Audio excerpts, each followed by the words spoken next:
How's it going, everybody? Too Spooky here, and welcome to Manga vs. Movie, a new series I'm starting where we are going to go over and analyze the various films that are based on manga, in terms of how accurate they are to the source material, the various differences between the two, and if the film itself can truly be considered a good adaptation, with an overall goal of finding out which manga adaptations are worth watching, which ones you should avoid at all costs, and which are considered the best. With a goal like that in mind, we're obviously going to be looking at many films throughout this series, but to start this series off with a bang, we're going to go over one of the best manga adaptations of all time, Oldboy.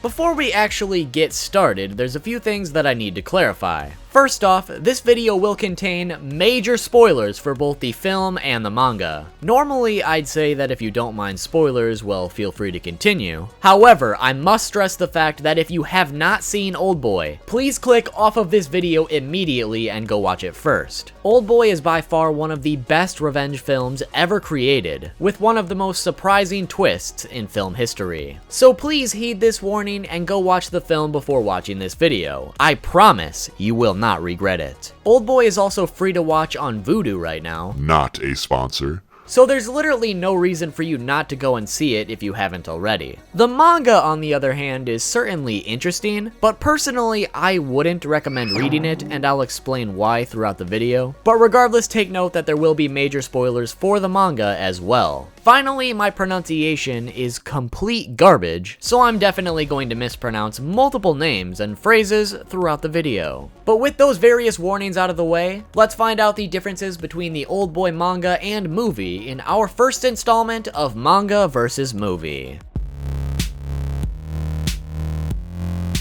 To start this out, I'm going to give you a little background on both the manga and the movie, starting with the manga, of course. The Oldboy manga was written by Garen Tsuchiya and illustrated by Nobuaki Menegishi, beginning its first chapter in early 1996 and ending in 1998 with a total of 80 chapters. The manga centers around Shinichi Goto, our main protagonist who is mysteriously locked up for 10 years of his life in an unknown secret prison, with his only companion being a television and very rare interactions with the guards. Throughout this 10-year period, he wouldn't let himself break down and instead opted to train his body so that he could fight upon his release. Then, as suddenly as his imprisonment began, it ended, and he was released into the world without any clue of who locked him up, or why they did it. Because the idea of being locked up in a private prison for 10 years just sounds completely ridiculous, Goto decides not to go to the police and instead find answers on his own. Soon after his release, he encounters a young girl working at a bar named Eri, who decides to take him back to her place so that they can bang. Through this, we also learn that she's a virgin, but that's not exactly important to the plot in any way. It more or less just demonstrates her younger age and lack of experience. Although, as the translator of this chapter stated, if virgins were this easy, my number would be in the triple digits. You said it, bud. Soon after this, we're introduced to the man who locked Goto away, Tagaki Kakinuma, although we wouldn't learn his actual name until much later in the story. We'll detail the actual events of the story a lot more in depth when we compare it to the movie, but the events after this involve Goto investigating his reason for imprisonment, which leads to him discovering the prison and eventually meeting with Kakinuma, which spirals into a game of trying to figure out exactly why Kakinuma would want to lock him up in the first place, through many different twists and turns,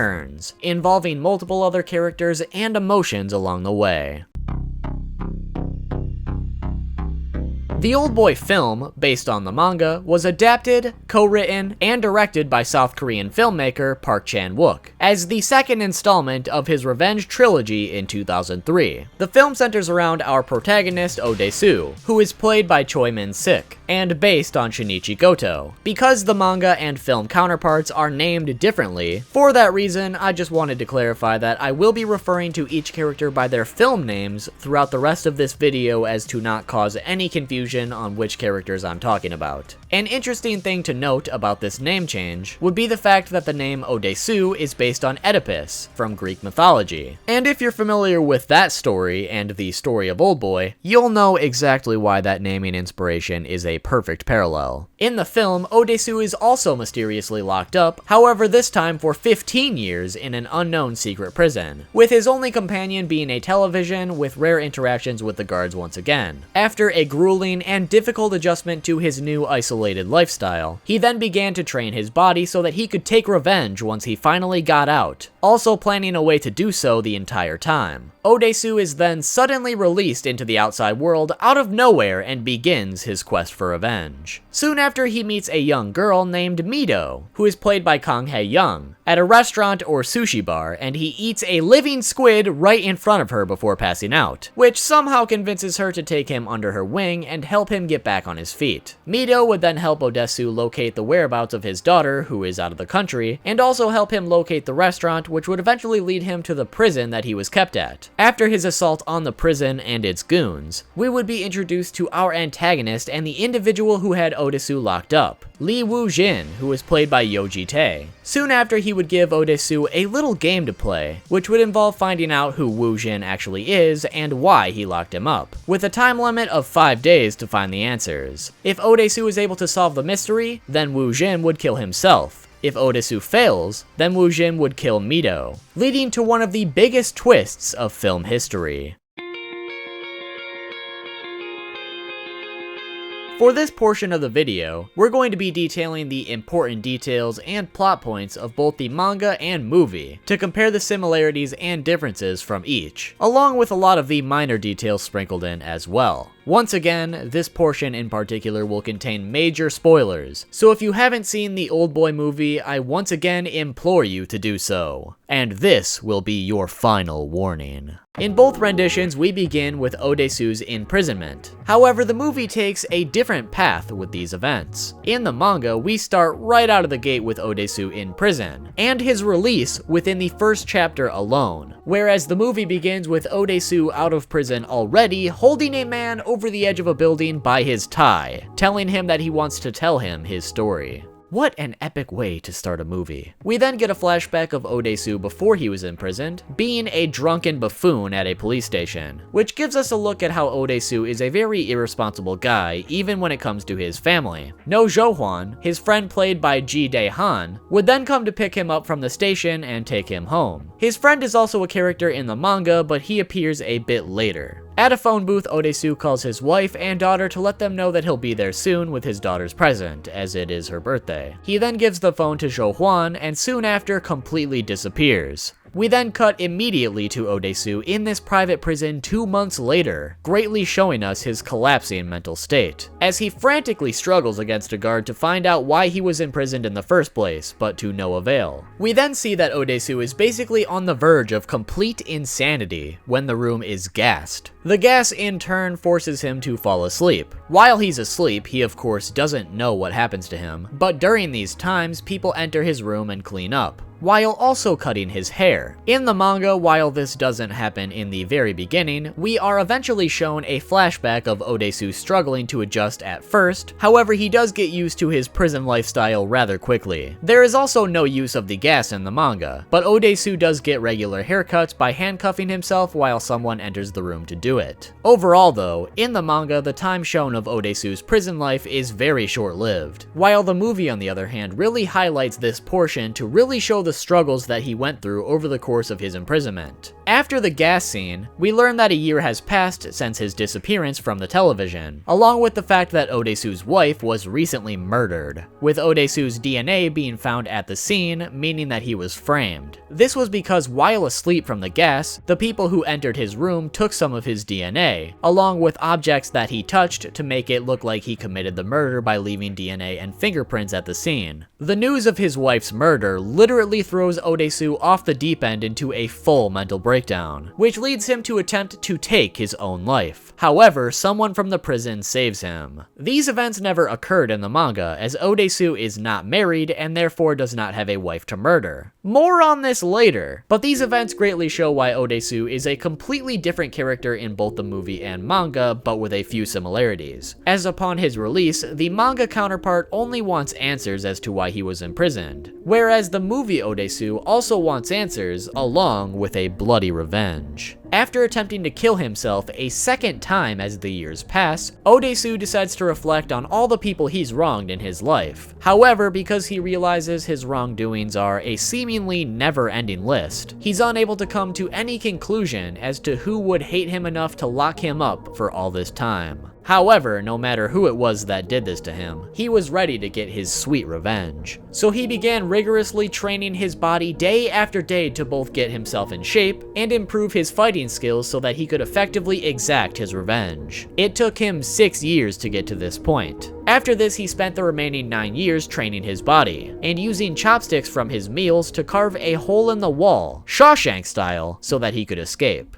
On the 15th year, he was only about a month away from actually breaking out of the prison all by himself. However, that's when the gas released again. While asleep, Odesu was then hypnotized and transported to the roof of a random building where he breaks out into the outside world from a suitcase, encountering a suicidal man at the top of the building that he woke up on and opted to tell him the story of his imprisonment, as this is the first human being he's had actual contact with for 15 years. Both the movie and the manga also have Odesu entering the outside world by breaking out of a suitcase that he was trapped in upon his transportation from the prison to the outside world. So as you can see, while both renditions began in a similar fashion, this movie spent a lot more time developing Odesu's time in the prison, while the manga only touched upon that part of his life for about 2.5 chapters total, most of which came later as a flashback. Although something else to note would be that while it took the movie Odesu years to begin his training, the manga counterpart began after only a few months.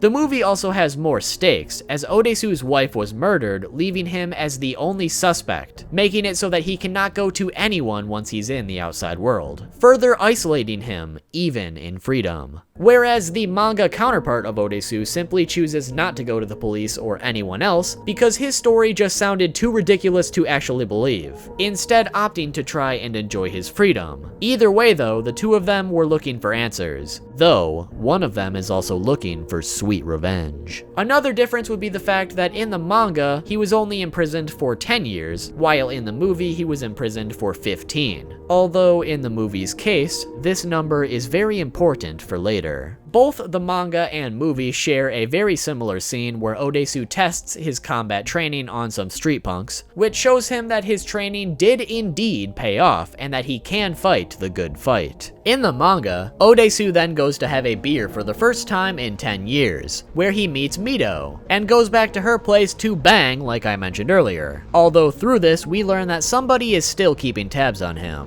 While in the movie, Odesu is given a cell phone and money from a random homeless person, showing us that he's being watched even now. The manga also has a scene where Odesu is given a cell phone from a homeless man, however this would occur much later. He then takes this money into a sushi shop or a restaurant and meets Mito. He then has a small chat with his captor for the first time over the phone that he was given, before eating a squid alive. Fun fact, this take had to be shot 4 different times, with 4 different real living squids. So can I please get an F in the chat for all those squids who gave their life for this amazing film? Thank you. After eating the squid, he then passes out. In the manga, we then get a flashback and meet Woo Jin and his secretary for the first time, and I should note that this secretary does play a small role throughout the manga, although her character is not present in the movie. Woo Jin then pays 300 million yen to the prison operators to kidnap and imprison Odesu for 10 years. Odesu then confesses his past 10 years to Mito, which is where we see his brief struggles in the prison. She then agrees to help him in any way that she can. Mito also notices a scar on his back, which turned out to be a tracking device that was planted inside of him long ago. After extracting it, Odesu then thinks up a plan to use said tracking device to trick the people he knows are now following him.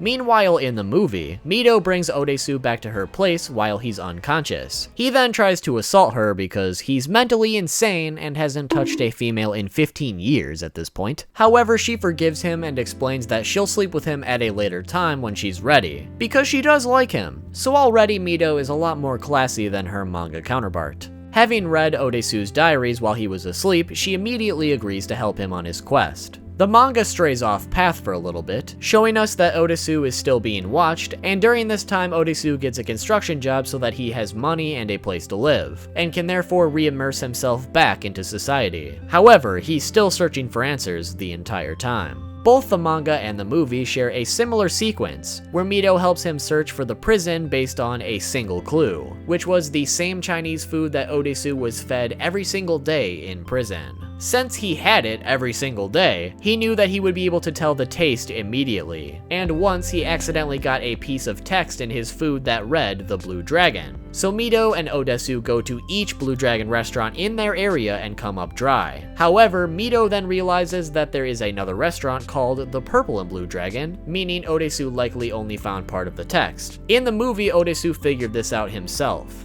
Odesu then goes alone to the Purple and Blue Dragon and finds out it is indeed the correct restaurant. The other notable difference to this sequence would be that Mito also helps Odesu find out that his daughter was adopted out of the country in Sweden following his wife's murder in the movie. And before he goes to the Purple and Blue Dragon, he also distrusts Mito, suspecting that she's working with his former captor. In the manga, Odesu follows the delivery boy of the restaurant to the building he was being kept prisoner. However, he failed to figure out what floor it was on the first time around. However, both the manga and the movie have Odesu follow the delivery boy to the building, get on the elevator with him, and find out the building is on a secret floor that can only be accessed by pressing both 7 and 8 at the same time. It just took Odesu a second time to find this out in the manga. Now what comes next is where the movie and the manga take two very different turns, as the manga version simply has Odesu interrogating the guard and leaving without killing anyone, showing he doesn't really want to be a killer or get true revenge, and instead only wants to find out who did this to him and why, which leads him to discovering Mr. Han, who is Wu Jin's bodyguard or henchman, which leads to a call between Wu Jin and Odesu for the first time in the manga. On the other hand, in the movie, Odesu walks in and automatically kills the guard sitting there with a hammer, and then goes to the person in charge of the prison and tortures him by pulling 15 teeth, although it's also hinted at later that he actually only pulled 6 teeth instead of 15.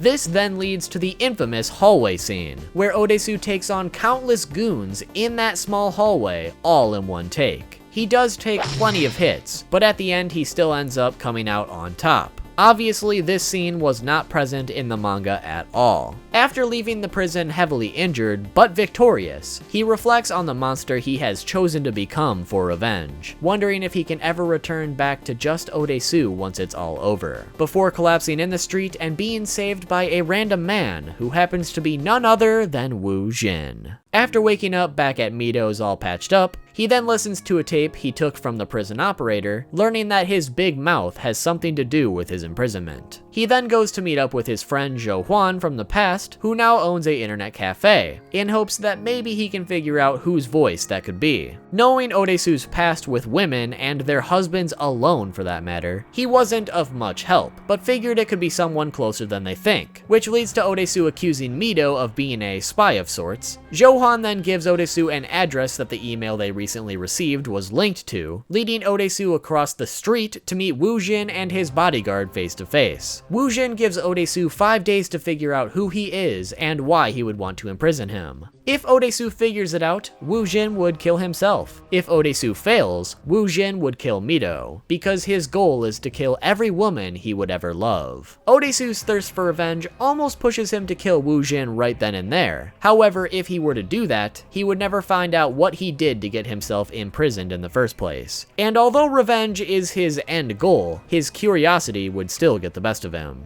Wu Jin then explains that the information can also not be tortured out of him like the prison head because he got surgery on his weak heart long ago, and Wujin had the doctor install a kill device that Wujin could press at any time to kill himself, which would of course take the reason for Odesu's imprisonment with him. He then leaves shortly after before reminding Odesu that he left Mito tied up with the door open. Odesu rushes back to find Mito surrounded by the prison head and his goons from earlier, who plan to torture and kill Odesu. But before they can, they are instead paid off quickly by Wujin via his henchmen, and they leave, with Odesu claiming he's going to chop off the prison head's hand. Odesu and Mito then leave town, and bang, as they've both fallen for each other at this point. Now, I know we've been talking about the movie for a little while now, so let's head back to the manga. After his call with Wujin, Odesu decides to seek out his old friend Zhou Huan, and finds him at the racetracks. They then reconnect and Zhou Huan brings him back to the bar he owns called Moondog. We then learn that Odesu was kidnapped the day before he was supposed to get married to his fiancée, another difference between the manga and the film. After Odesu eventually passes out from drinking, Zhou Huan calls his old fiancée over to see him, although at this point she has remarried someone else and now has a daughter. The two of them then go to catch up, and Zhou Huan allows Odesu to sleep in his bar for the time being. Wu Jin then calls the bar's phone and tells Odesu that he'll be dropping a phone off so that they can keep in contact, which tells us that Wu Jin still knew his location this whole time even after Odesu ditched the tracking device. Odesu then peels back the sole of his shoe to reveal another tracking device, which is something that happens in a similar fashion in the film in the next set of events that we'll talk about,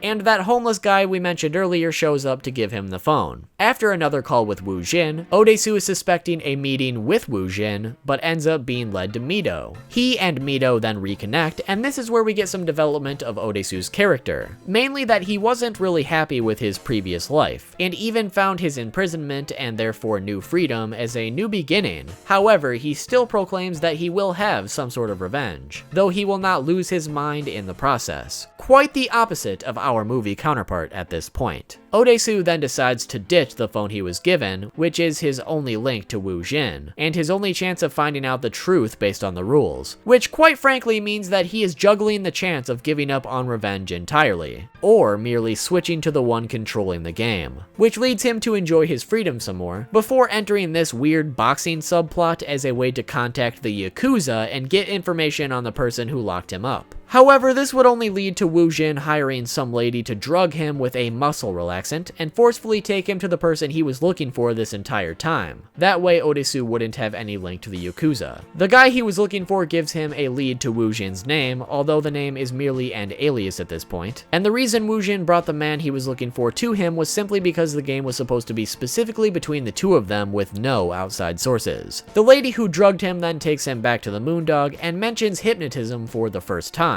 along with an important hint to the game. But she'll only tell him if he bangs her. So he bangs her, leading to the hint of something from his childhood. With that, we'll swap back to the movie, where Wu Jin gasses the hotel room they're staying at and leaves a little gift behind. The prison head's hand. Because Wu Jin could have only known he said that about the hand had he been bugged, Odesu seeks outside help, which leads to the tracking device found within the shoe, like we mentioned earlier. Because Wu Jin had been using the alias of Evergreen this entire time, Odesu, Mito, and Zhou Huan start searching for things relating to it, which leads them to the Evergreen Oldboys from their old high school. Odesu and Mito then go to his old high school and look through the old yearbooks, where they discover his actual name, Li Wu Jin. However, the reason as to why Wu Jin would have such a massive grudge against him was still a mystery. Odesu would call Zhou Huan back at his internet cafe to try and find out if he knows anything, although at first he doesn't. However, he was aware of Wu Jin's sister, Li Suwa, who died after falling over a dam. Zhou Huan would then start describing how Suwa was a huge slut before she died, and because Wu Jin was in the internet cafe eavesdropping on the conversation, he grew infuriated and killed Zhou Huan on the spot for insulting his sister. With a CD, mind you. He then blames Odesu for his friend's death over the phone and then pieces out. Odesu then gets in contact with the prison head, under the pretense that he would be his ally after Wu Jin took his hand. He then had Mito locked up in the new prison as a way to keep her safe from Wu Jin. Odesu then goes to meet with an old classmate to find out more information about Wu Jin's sister, giving him the hint to go back to his school and try to relive his memories about her. As it turns out, he has memories of her that he previously forgot. Basically, to sum it up, Odesu remembers a time when he caught Woojin and his sister getting sexual with each other up in a classroom. However, this occurred right before Odesu was about to transfer to another school. So before he left, he accidentally started the rumor that Woojin and his sister were in an incestuous relationship, which must have led to her committing suicide, meaning this was the reason that Woojin had locked him up for 15 years. Odesu then meets with Mito one last time, before going to Woojin's penthouse to confront him. But before we can talk about what happens there, we have to get caught up to this point in the manga. Since the manga is 80 chapters long and we were only on chapter 30 the last time we talked about it, I'm going to briefly summarize everything that happens from then to the final confrontation with Woojin. Most of these events are also completely different from the movie, with a few similarities sprinkled in.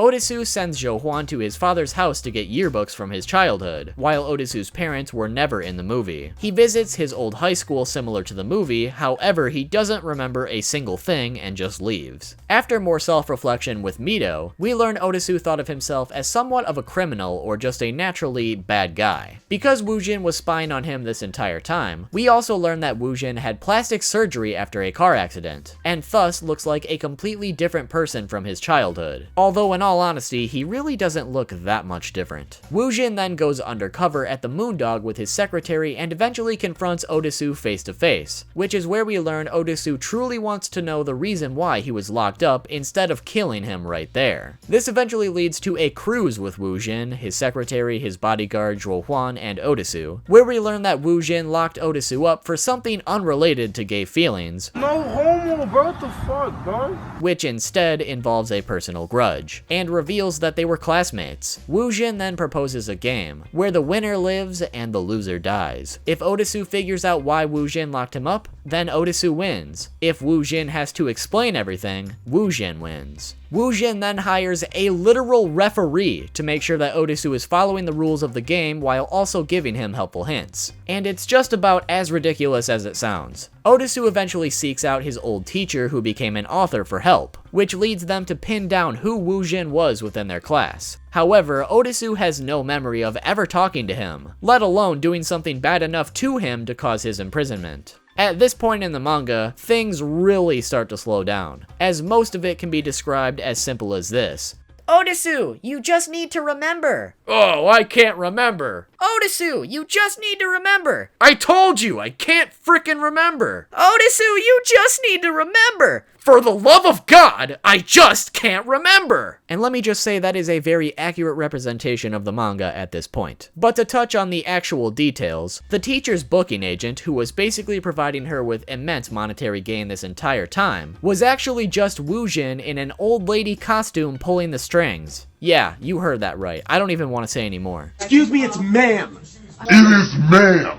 Woojin eventually claims victory because Odesu cannot remember the incident, but then decides that he isn't satisfied and calls for overtime. Because he won, he kills Zhou as a show of dominance for Odesu's defeat. Oh wait, Zhou isn't actually dead! He was just drugged to appear like he was dead as a threat. Oh my dude, you just got pranked! Bet you didn't see that one coming, huh? The new stakes of overtime involve Woojin killing someone close to Odesu if he fails again. So because Odesu is close to Mito, the teacher gets help from an outside source to get Mito to a safe haven multiple times. Odesu and his teacher later find out that the incident involves a specific song from music class. Woojin's bodyguard later switches sides. The bodyguard then reveals that Woojin had both Mito and Odesu hypnotized. The teacher then went out and found the hypnotist, who revealed that she hypnotized both Odesu and Mito so that they would meet each other. However, we also learned that Mito was additionally hypnotized by Woojin's secretary, and the mystery of what the secretary did are never revealed. The whole entire group of these people eventually go to the woods somewhere to try and re-hypnotize Mito and Odesu to find out what happened. We learn that Mito was instructed to meet Odesu and fall in love, while Odesu was hypnotized to try and dig in his memory and find out what the event was in his childhood.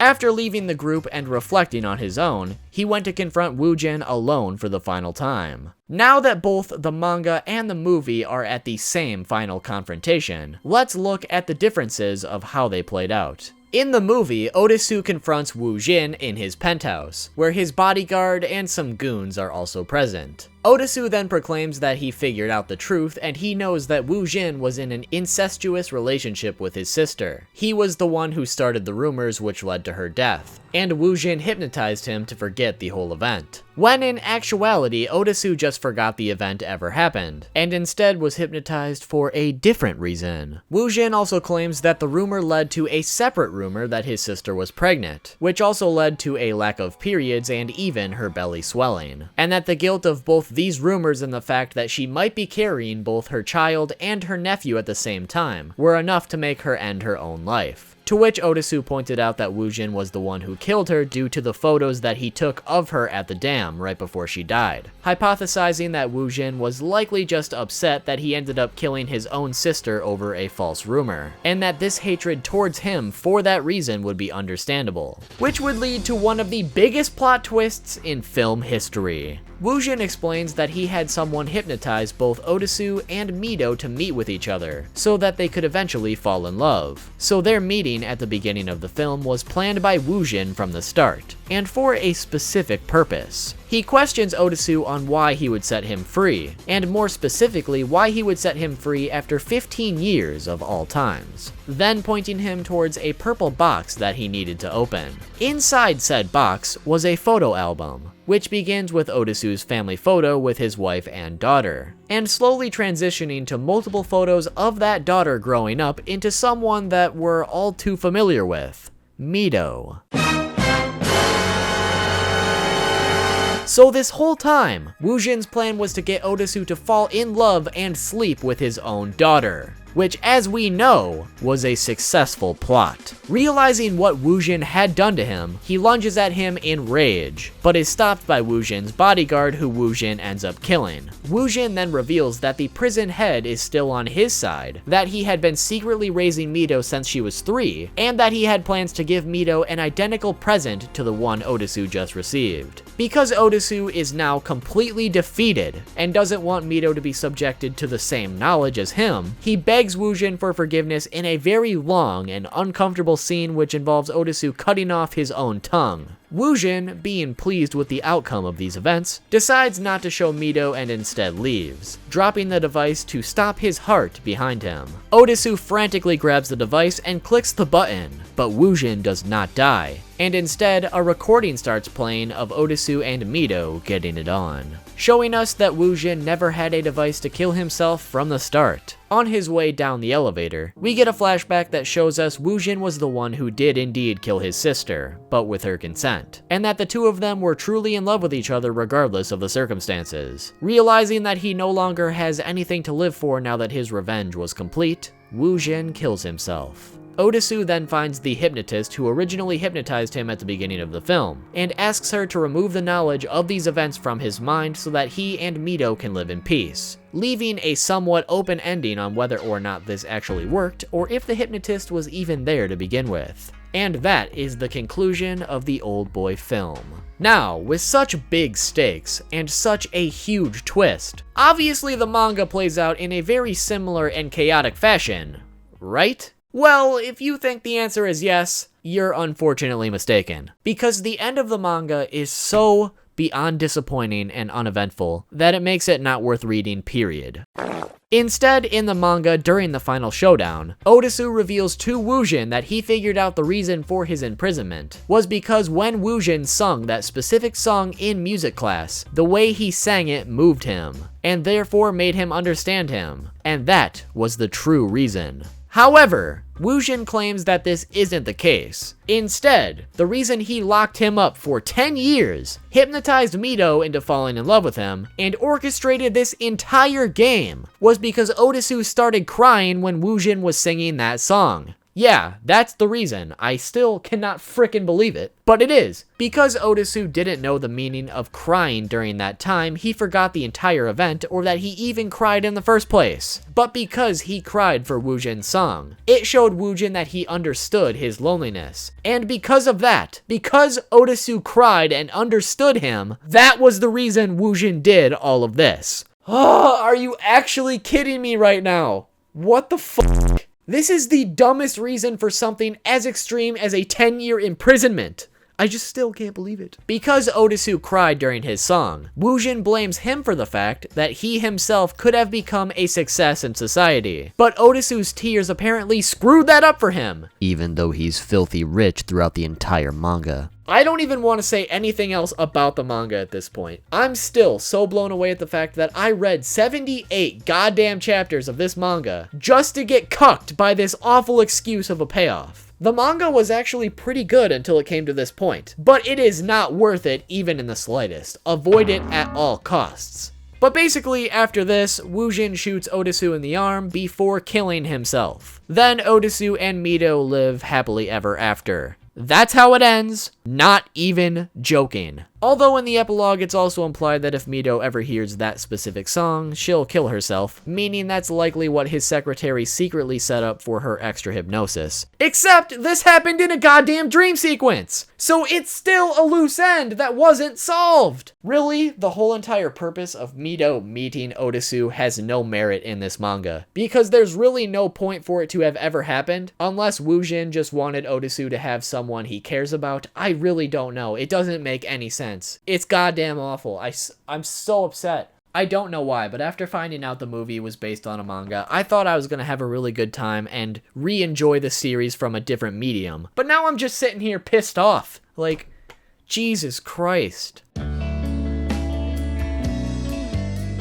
Obviously, the Oldboy film took a lot of direct inspiration from the manga, but a lot of it was changed or altered along the way. From the characters, the character motivations, the events itself, and especially from the conclusion. But the thing is, I'd say this is one of, if not the only case, where the movie is actually a huge improvement from the manga. In basically every other case, when a manga is adapted into film, it's usually adapted terribly. But Oldboy takes the good parts of the Oldboy manga, fixes the bad ones, and transformed it into what I would say is the best manga adaptation of all time, as it greatly surpasses the source material with flying colors. A very rare and once-of-a-lifetime occurrence, to say the least. However, throughout this series, we're going to be looking at many other manga adaptations, so there could be one that ends up being even better than this. Hell, there's even an American adaptation of Oldboy that we'll eventually talk about, but like the manga, it's probably best to avoid that one at all costs. This is coming as somewhat of an afterthought from editing this whole video, but I figured with a goal as vast as finding the very best and absolute worst manga adaptations, we would need some sort of rating system in place to decide if an adaptation is truly worth your time. Therefore, the rating system I've developed is out of 10, which will be based on how the adaptation matches up to the source material in multiple different ways. 5 points for adapting the characters correctly, as getting the characters right is one of, if not the most important part of any adaptation. 3 points for how the story relates to the source material. The story does not have to be a perfect match by any means, as I do understand that writers need to condense what is usually a long and drawn out concept into only a few hours. However, I am looking for at least a few similar elements to the original plot within the film. I'm also looking to see if the story in particular is accessible to both fans of the manga and casual viewers alike. And finally, 2 points for how it holds up as both a film and as an adaptation, as we could very well be looking at a very good film, but just not a good adaptation from the manga. There will obviously be many factors that decide my final verdict on most of these points, but I feel this way we can accurately rank these films as we cover more throughout the series. In Oldboy's case, I'm giving it 5 out of 5 on the characters, because in this particular case, the characters are clearly very similar. However, their motivations were altered rather drastically to fit better with the story of this film. That being said, the similarities from each of these characters is still there at its core, and although each of them ultimately take a different path from their manga counterpart, I really don't think the changes ruin these characters in any way. And if anything, it shows us a different side to what these characters represent. And I would call Oldboy a good example of an adaptation that takes its own liberties with the characters, but in a very effective way. For the story, I'm giving Oldboy a 3 out of 3. As from what we've explored throughout the video, there are quite a few similarities to the overall plot that were carried over to the film. However, that being said, there were also many differences. Although, because the film's changes to the story were actually an improvement to the story in basically every way, especially with the conclusion, I have no choice but to give it the maximum amount of points that I can. And finally, for the final points, I'm going to give this film a 2 out of 2 when it comes to being a great film, as this is easily one of the best revenge stories of all time by itself, and I would highly recommend it to anyone as one of the many films that everyone needs to see before they die.